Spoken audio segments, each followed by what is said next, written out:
मेधा छात्रवृत्ति वीक के भी नज़र से देख रहे हैं, क्लास 9 का भी सिलेबस में है और बीपीएससी यूपीएससी के सिलेबस में भी आपको ये सब पढ़ना है, थोड़ा विस्तार से पढ़ना है। लेकिन आप इसका स्थिति जानिएगा नहीं तो आगे कैसे समझ में आएगा। सबसे पहले इंडिया के बारे में हम ये बता रहे थे कि कौन सा चीज़ कहाँ है। तो हमने बात किया है कि लेकिन हल्ला नहीं करो, कि हम लोगों ने बात किया है।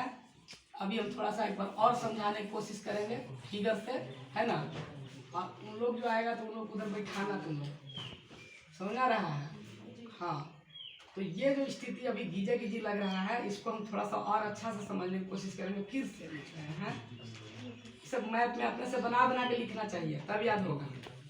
भारत की स्थिति जो है वो इसको उत्तर कहते हैं, मैप इसको उत्तर छोड़ है, इसको क्या कहते हैं दक्षिण, आई क्या है पूरब, आई क्या है पश्चिम। तो इसका हम लोग विस्तार पर बात करेंगे। तो हमने बोला था कि मैप में ऐसे जो लाइन जाता है उसको अक्षांश बोलते हैं। क्या बोलते हैं? अक्षांश। और जो मैप में ऐसे लाइन जाता है उसको बोलते हैं देशांतर।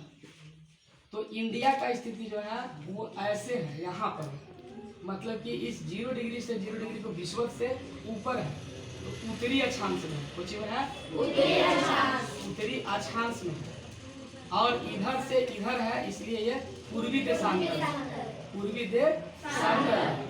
तो हमने तकरीर बताया है कि यहाँ से भी इसका छोर उत्तर की ओर है और ई वाला मुंह भी उत्तर ही है, समझ रहा है।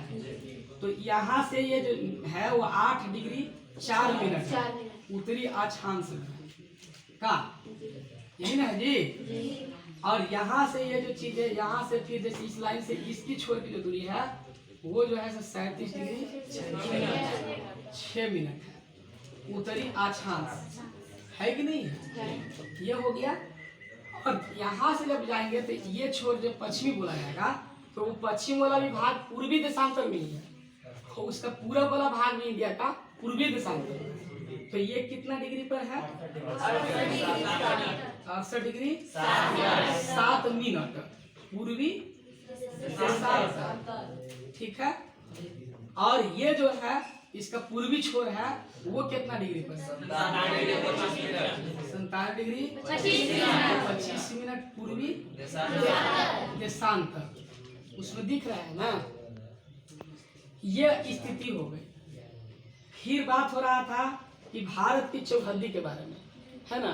तो उत्तर में आप समझ रहे हैं कि हिमालय, नेपाल, चाइना, है ना। दक्षिण में आपको हिंद महासागर, पूरब में आपका चल रही है तो कौन है?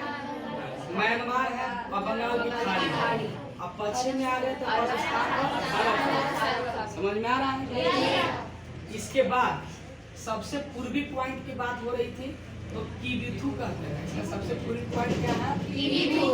कीबीथू, जो अरुणाचल प्रदेश में। और सबसे पश्चिमी छोर की बात करें तो गौर माता, जो कहाँ है? गुजरात पॉइंट की बात कर रहे हैं, है ना। सबसे उत्तरी पॉइंट क्या है? इंदिरा कौल है। और सबसे दक्षिणी इंदिरा पॉइंट। बतिया नहीं भाई, पीछे वाला विषुवत रेखा से इसका दूरी जो है इंदिरा पॉइंट का वो 6 डिग्री 4 मिनट, यहाँ से 2 डिग्री दूर है इंडिया के दक्षिण छोर से स्थिति वाला स्वास्थ्य, इसलिए अभी पानी में डूब गया। तो ये हो गया पहले इसका स्थिति और विस्तार। और इस फिगर में थोड़ा समझ लें कि यहाँ अफगानिस्तान है, तो भारत और अफगानिस्तान की सीमा को डूरंड थोड़ा सा सकता है, तो डूरंड ने इसको ये किया था, तो डूरंड रेखा। अब भारत और पाकिस्तान के बीच की जो रेखा है उसको रेड क्लिफ। अब भारत और श्रीलंका के बीच में वो पाक जल संधि या पाक जल डमरू। अब भारत और चाइना के बीच में वो मैप, ठीक है। तो ये हो गया यहाँ पर। अब हम लोग जो स्टार्ट कर रहे हैं कि भारत के भौतिक विभाजन, भारत की क्या कर रहे हैं? भौतिक विभाजन की बात कर रहे हैं। तो मेनली इसे 6 भाग में बांटा गया है, तब जाके आसानी से पढ़ाई होती है। पहला है हिमालय का उत्तर का पर्वतीय प्रदेश, जो गुना से दिखाए हैं, जो इस तरह से दिखाया गया है। दूसरा है उत्तर का विशाल मैदान, जो इस तरह से गोल गोल करके दिखाया गया है, जिसको हम अलग अलग भी अभी बात करने वाले हैं। तीसरा है दक्षिण का पठार, जो आप माइनस चिन्ह से देख रहे हैं। चौथा है समुद्र तटीय मैदान, जो ये देखिए गुजरात से लेकर ऐसे जैसे प्लस के चिन्ह से हम दिखाए हुए हैं।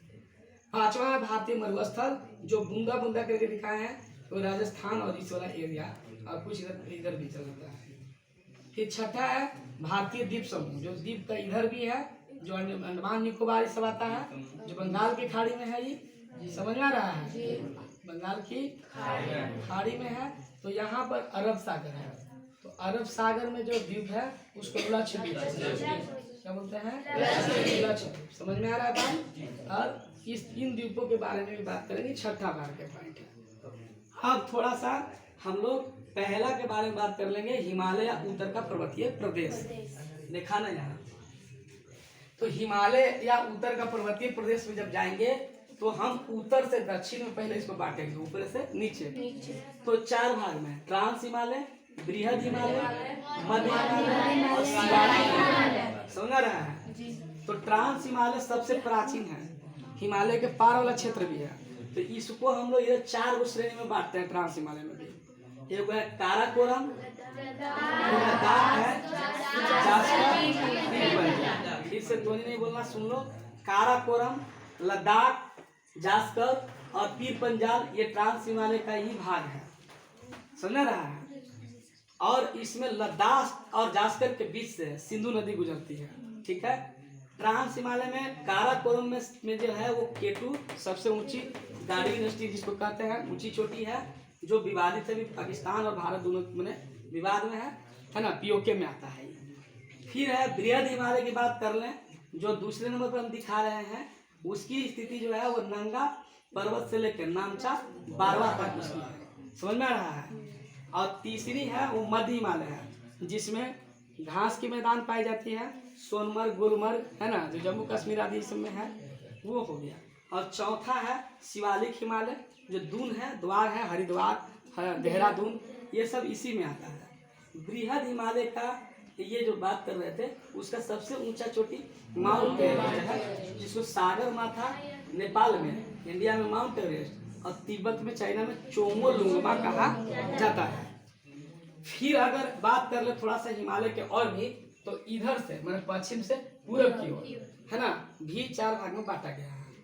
पंजाब हिमालय है, नेपाल हिमालय है, और कुमारी हिमालय और असम हिमालय। सिंधु से सतलज के बीच में जो 560 किलोमीटर का रेंज में है, वो आता है पंजाब में। 5 नदियों के यहाँ मिलने से ये बना है पंजाब, है ना। समझ रहा है? कौन कौन सा नदी है? झेलम, चिनाब और रावी, सतलज, ब्यास। ठीक है। फिर से कौन कौन? झेलम, चिनाब, रावी, सतलज और ब्यास। समझ रहा है? इसका नाम पुराना भी बहुत लोग याद होगा। ब्यास बिपाशा है, चिनाब अस्किनी है, सतलज को सतुदरी कहते हैं, है ना, ऐसा है ना। तो आपको इस तरह से ये बताना है कि सिंधु से सतलज के बीच के जो मैदान है 560 किलोमीटर रेंज, वो पंजाब हिमालय है। और नाम अच्छी पर पड़ा हुआ है। दूसरा में जो है वो आता है सतलज से काली नदी के बीच में, वो 320 किलोमीटर। समझ रहा है? वो नेपाल में थोड़ा और मतलब इधर ही फिगर रहेगा। अब फिर है कि कुमारी हिमालय है ना, वो कहाँ से आएगा? काली से तीस्ता, अब 800 किलोमीटर में। और तीस्ता से दिहांग, जो ब्रह्मपुत्र नदी का ही नाम है, दिहांग वाला क्षेत्र 720 किलोमीटर के बीच में, वो असम हिमालय में आता है। जो जो मैंने प्रदेश पढ़ रहा है उस प्रदेश के नाम से यहाँ बनाया गया है। तो ये हो गया पर्वत वाला। ठीक है। अब दूसरा पॉइंट और है उत्तर का विशाल मैदान, जिसको हम नेक्स्ट वीडियो में देखेंगे, है ना।